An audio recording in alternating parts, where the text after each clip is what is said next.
Good morning students. कल के video में मैंने आपको एथेनॉल की केमिकल प्रॉपर्टीज बताई थी। आज के इस वीडियो में हम आपको एथेनॉल के कुछ और रासायनिक गुणों के विषय में बताएंगे। तो ध्यान से देखिएगा। ग्रिग्नार्ड अभिकर्मक से क्रिया देखिए। एथिल अल्कोहल का फार्मूला है C2H5OH और ग्रिग्नार्ड अभिकर्मक आप जानते हैं RMgX सूत्र के यौगिक ग्रिग्नार्ड अभिकर्मक कहलाते हैं। तो यहाँ पर हम एक ग्रिग्नार्ड अभिकर्मक लेते हैं CH3MgBr methyl magnesium bromide.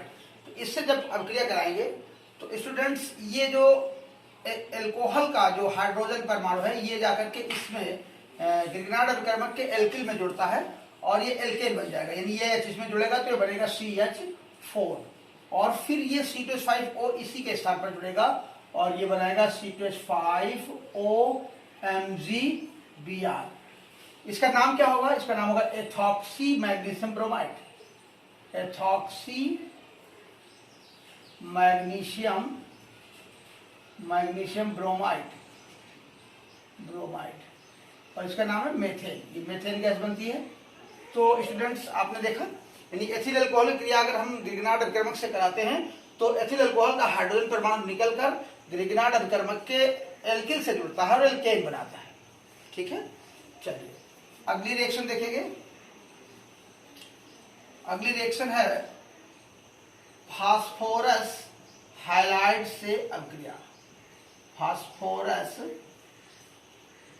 Halide PX3 या PX5 से क्रिया करानी है। तो चलिए स्टूडेंट्स, एथिल अल्कोहल की क्रिया हम PCl3 से और PCl5 से कराते हैं।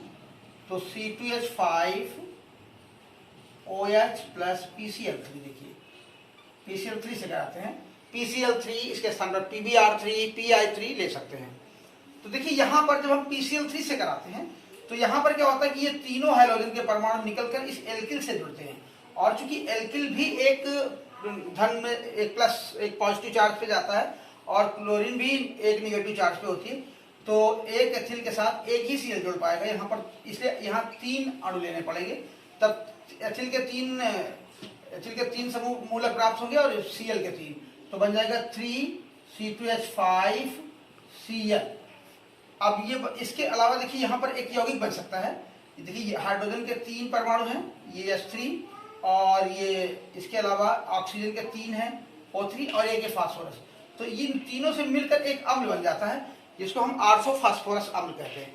तो स्टूडेंट्स एथिल अल्कोहल इससे क्रिया करके क्लोरोएथेन बनाता है और ये H3PO3 बनाता है और इसका नाम है आर्थोफास्फोरस अम्ल। आर्थोफास्फोरस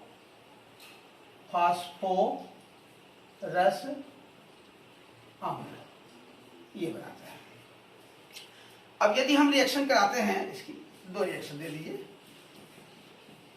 C2H5 यानी एथिल अल्कोहल की क्रिया यदि हम PCl5 से करा दें तो यहाँ पर क्या होता है?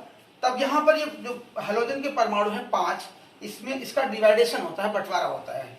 एक हैलोजन का परमाणु इससे जुड़ता है और बनाता है C2H5Cl यानी क्लोरोएथेन और एक क्लोरीन परमाणु इससे जुड़ता है और बनाता है HCl और यहाँ पर एक यौगिक निश्चित रूप से बनता है। स्टूडेंट्स एक बात ध्यान रखने की योग्य है कि PCl5 या PbR5 जब भी किसी कार्बनिक यौगिक से क्रिया करता है तो ये यौगिक बनाता है P और ये O और 3 Cl से POCl3। ये इसका नाम है फास्फोरिल क्लोराइड।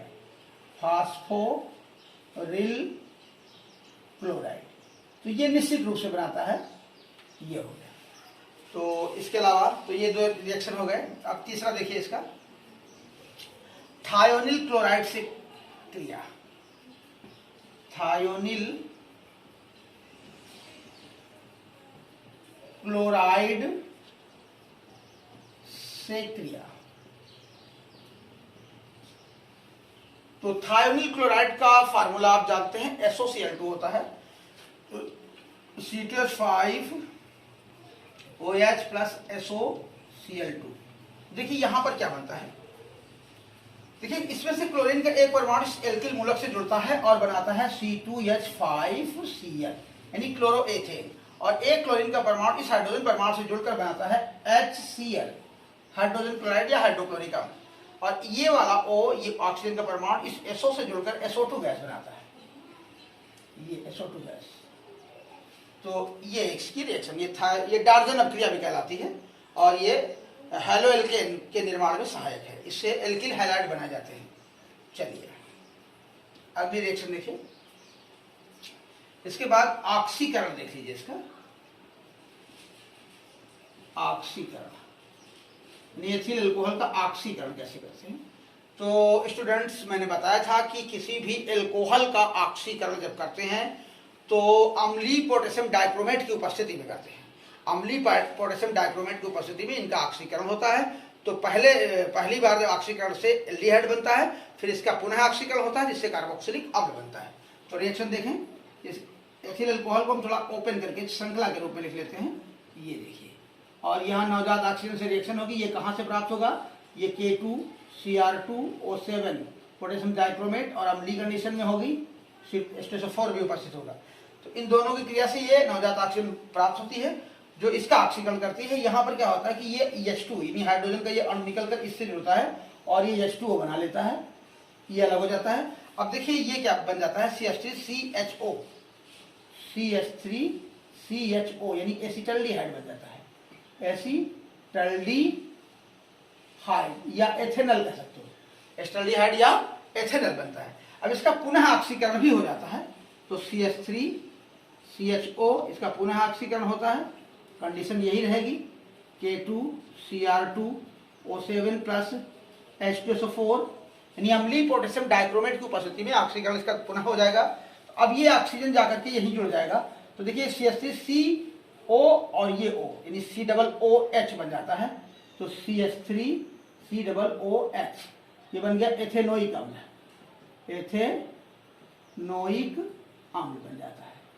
तो स्टूडेंट्स बात समझ में आई, एथिल अल्कोहल का ऑक्सीकरण करेंगे तो पहले एस्टल्डिहाइड बनेगा, पुनः ऑक्सीकरण होता है तो एसिटिक अम्ल बनता है। ठीक है, अगला रिएक्शन देखेंगे, अपचयन।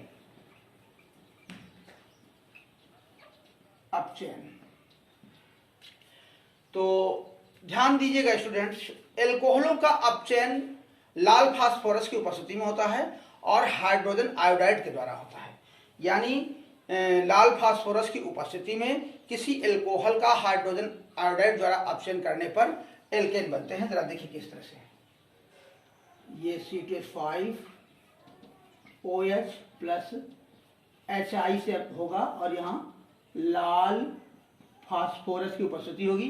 तो यहाँ इसके दो भाग लेते हैं, एक हाइड्रोजन जाकर इसमें जुड़ जाता है एल्किल में और ये बन जाएगा C2H6 यानी एथेन, और एक हाइड्रोजन इस OH के साथ जुड़कर H2O बनाएगा और ये यहां से I2 मुक्त हो जाएगी,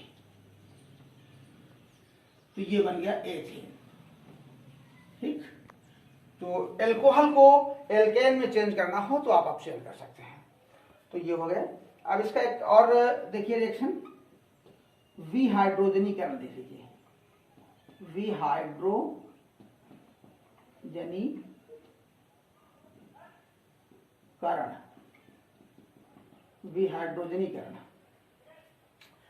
स्टूडेंट्स विहाइड्रोजनीकरण क्या होता है, मैंने आपको बताया था कि किसी एल्कोहल की वाष्प को 350 डिग्री सेल्सियस ताप पर कॉपर की नली में प्रवाहित करने पर एल्कोहल से हाइड्रोजन का एक अणु निकल जाता है और वो एल्डिहाइड में परिवर्तित हो जाता है। तो यहां पर देखिएगा CH3CH2OH, इसकी वाष्प को हम कॉपर की नली में डाल दें, कॉपर की नली में, और लगभग 300 का टेम्परेचर देना होगा, तो ये इसमें से हाइड्रोजन का अणु एक निकल जाएगा और ये बन जाएगा CH3CHO यानी एस्टल्डिहाइड या एथेनल भी कह सकते हैं उसको। तो ये स्टूडेंट्स इसके कुछ रासायनिक गुण मैंने आपको बताए, इनको भी नोट करिए और कहीं कोई डाउट है तो बताइएगा। इसके आगे की बातें अगले वीडियो में मिलेंगी।